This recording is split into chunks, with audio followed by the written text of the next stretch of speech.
नमस्कार दोस्तों, स्वागत है मेरे YouTube चैनल में। दोस्तों, भारत सरकार रेलवे मंत्रालय रेलवे बोर्ड के तरफ से एक नोटिस वायरल हो रहा है रेलवे टेक्नीशियन को लेके। ये 10/6 का नोटिस वायरल है टेक्नीशियन वैकेंसीज़ को लेके, और ये zonal railways all zonal Railways का एक इशू है।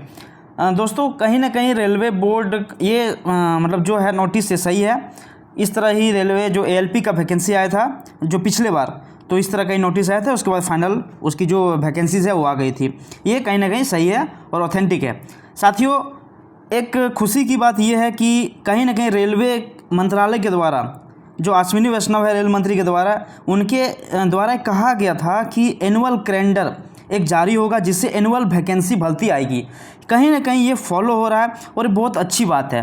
वैकेंसी थोड़ा कम ही दीजिए, लेकिन वैकेंसी रेगुलर दीजिए। इससे क्या होता है ना, बच्चों का मनोबल बना हुआ रहता है। आप क्या करते हैं, 1 साल देते हैं, उसके बाद 5 साल के बाद वैकेंसी आती है, जिससे बच्चों का जो लय होता है टूट जाता है। मान लीजिए किसी बच्चे का इसमें फ़ायदा इस प्रकार होता है। मान लीजिए कोई बच्चे तैयारी कर रहे हैं, उसको 1 नंबर 2 नंबर 5 नंबर या किसी कारणवश इस बात नहीं हो पाया, तो वो क्या करेगा ना, अच्छा से वो जो अगर मान लीजिए कोई ब्रेक कर गया इसमें, लेकिन वो अच्छा से डेडिकेशन के साथ लगेगा नेक्स्ट वाली वैकेंसी पे जो नेक्स्ट ईयर आएगी। इससे क्या होता था, 5-5 साल बाद आती थी, फिर 5 साल में कंप्लीट होकर 6 साल, समझ लीजिए एज खत्म हो जाता था, लोगों का मनोबल टूट जाता था, तैयारी करना छोड़ देता था। लेकिन जो वैकेंसी आप कम दीजिए लेकिन रेगुलर वैकेंसी दीजिए, ये बहुत अच्छी बात है आपका। और ये कहीं ना कहीं टेक्नीशियन का फिर से नया वैकेंसी 6000, आप देख लीजिए वैकेंसी की काउंटिंग कितनी है, 6374 की वैकेंसी आ गई है। ALP की वैकेंसी पिछले बार देखिए लगभग कितना था, 18,000 था, उसके बाद अब 6,000 कुछ आया। अब देखिए टेक्नीशियन का भी वैकेंसी आपको देखने को मिलेगा। ठीक इसी प्रकार हर एक प्रकार की वैकेंसी आपको देखने को इस साल भी आपको मिलेगा। 24 में आपको देखने को मिला। अभी बहुत सारा का एग्ज़ाम भी कंप्लीट हो गया। अभी SI वगैरह का PT भी चल रहा है, NTPC एग्ज़ाम चल रहा है, ALP का साइको के लिए तैयारी चल रहा है। उसके बाद टेक्नीशियन का भी पैनल वगैरह तैयार हो गया, अब ज्वाइनिंग घर घर पहुँच जाएगा। तो कहीं ना कहीं, और ग्रुप डी का जो है, ग्रुप डी भी आपका बहुत जल्दी NTPC के बाद आपका अपडेट मिल जाएगा एग्जाम का। ठीक है, आप ऑनलाइन बने रहिएगा, आपको सब इन्फॉर्मेशन आपको पता चलेगा। दोस्तों, ये कहीं ना कहीं सही है। टेक्नीशियन ग्रेड 3 का वैकेंसी आपकी देखने को मिल जाएगी। बस 1-2-4 दिन में आपकी फुल नोटिफिकेशन जो होता है रेलवे बोर्ड की तरफ से आपको देखने को मिल जाएगा। ये शॉर्ट नोटिस है दोस्तों। इसमें जो भी उसी तरह का जो क्वालिफिकेशन रहेगा, ITI हो गया, 12th के लिए है, तो उसके लिए आपको लोग भर सकते हैं। ठीक है, वैकेंसी इस बार ज़्यादा नहीं है, लेकिन 63 वैकेंसी है, लेकिन रेगुलर वैकेंसी है, ये अच्छी बात है। आप देख लीजिए, ये रेलवे बोर्ड का जो है सिग्नेचर है 10/6 का, और ये कहीं ना कहीं ऑथेंटिक है, ये सही वैकेंसी है। टोटल आप देख लीजिए, टोटल जो सिग्नल टेलीकॉम पिछले बार भी इसी तरह टोटल पोस्ट कितनी है, लगभग 51 पोस्ट है टोटल आप देख लीजिए, मिला के सब ट्रेड का 51 पोस्ट है। ठीक है, 51 पोस्ट है।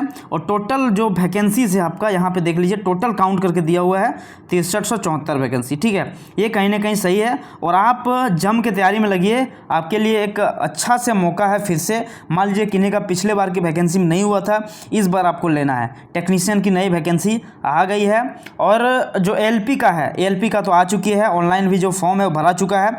तो ये जो क्वालिफिकेशन होगा, क्या होगा, फुल नोटिफिकेशन जो होगा, कब से अप्लाई होगा, ये सारा चीज़ आपको जल्दी देखने को मिलेगा। ये शॉर्ट नोटिस वायरल हुई है जो कि सही है।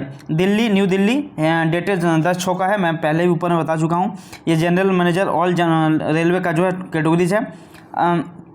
इसमें से फ़ायदा ये होगा ना दोस्तों कि आप तैयारी में लगे रहिएगा। पिछले बार नहीं हुआ तो इस बार आपको सिलेक्शन होना है। इसी प्रकार के सारा वैकेंसी मिलेगा। 63 और 74 की वैकेंसी है। ठीक ठाक वैकेंसी आप कर सकते हैं। आप मतलब देखिए, पिछले बार भी आया, इस बार भी आएगा। एनुअली वैकेंसी अगर आएगा तो आपके लिए कहीं ना कहीं सही है। जो आप डिमोटिवेट होते थे, 5-5 साल 6-6 साल 7 साल की वैकेंसी नहीं आती थी, आपके लिए ये कहीं ना कहीं प्रत्येक साल आपको देखने को मिलेगा, तो आपके लिए बेस्ट रहेगा। आप तैयारी में जुड़ जाइए, आपके लिए ये सुनहरा मौका है। ठीक है, मिलते हैं अगर किसी तरह अपडेट आती है। और बात रहा है ग्रुप डी का भी चर्चा कर लें। ग्रुप डी का जो कोर्ट केस की सुनवाई है, देखिए कोर्ट केस से कोई मतलब ज़्यादा होता नहीं है रेलवे बोर्ड को। ये ज्वाइनिंग तक कोर्ट केस चलते रहता है। ठीक है ना, एग्ज़ाम इधर कोर्ट केस चल रहा है, इधर एग्ज़ाम चल रहा है, इधर डॉक्यूमेंट वेरिफिकेशन चल रहा है, जो होने का रहता होता है। लेकिन दोस्तों, आप तैयारी में रहिए, आप मनोबल मत तोड़िए। ग्रुप डी का भी देखिए, NTPC हो गया, 12th का जो NTPC लेवल का हो गया, अभी ग्रेजुएट लेवल चल रहा है, अंडर ग्रेजुएट चलेगा, उसके बाद जस्ट आपको देखने को मिल जाएगा ये ग्रुप डी का। 100% मैं आपको बता रहा हूँ, ये ग्रुप डी का जो भी लोग तैयारी कर रहे हैं, आप डेडिकेशन से तैयारी कीजिए, सेट मारिए, उसको पूरा एनालिसिस कीजिए, आपके लिए वो फिर से मौका दोहराएगी। उसके बाद उसी तरह, क्योंकि उनका एग्ज़ाम इसीलिए लेना है क्योंकि नेक्स्ट वैकेंसी भी उनको 25 में देना है, ठीक है। सबकी वैकेंसी आ रही है तो ग्रुप डी की नहीं आएगी क्या? एकदम आएगी, कम आएगी लेकिन ज़रूर आएगी। 32,000 इस बार है तो हो सके 10,000, 20,000, 22,000 के लमसम में आएगी, 5-6 हज़ार घट के आएगी लेकिन ज़रूर आएगी। तो इसीलिए आप मनोबल ना तोड़ें, आप कोर्ट केस के चक्कर में, इधर उधर के चक्कर में ना रहें, आप डेडिकेशन से तैयारी करें, एग्ज़ाम होना ही होना है, ठीक है। मिलते हैं इसी तरह का अपडेट के साथ। धन्यवाद दोस्तों।